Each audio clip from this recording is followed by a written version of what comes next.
Okay na guys, nakapit na natin yung ano, cylinder head. Diretso na yung top lock. So tip ko sa inyo, magkabit kayo ng head. Kailangan ano, malinis itong ano, surface ng metal, surface ng ano niya, head, para pantay talaga. Okay.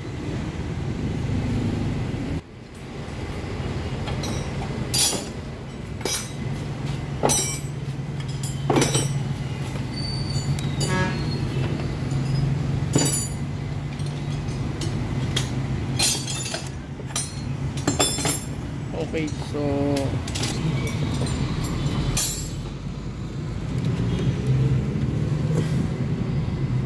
yan, sentro. Yan.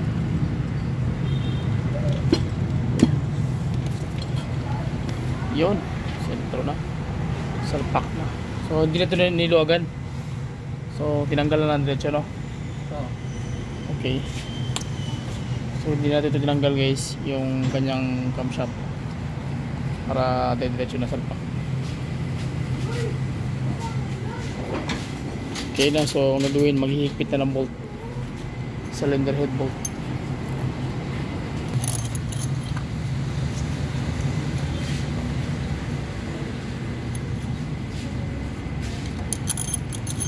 Gig reading. Pagkipakita na ko sa Pick. niya ang katong yung IC. Ang ko sa SCV pag kunin mo.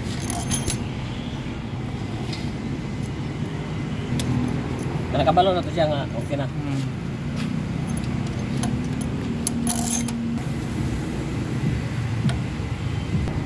So ang higpit niyan guys, same pa rin natin. Kailangan no, kamay nyo muna pag nasagad na. So lahat yan pantay-pantay, kamay maghigpit. Pagkatapos ng kamay, saka magagamitan ng torque, and then saka mo na hihigpitan. So yun ang pinaka basic pointers para hindi siya maapektuhan yung kanyang ano, yung level.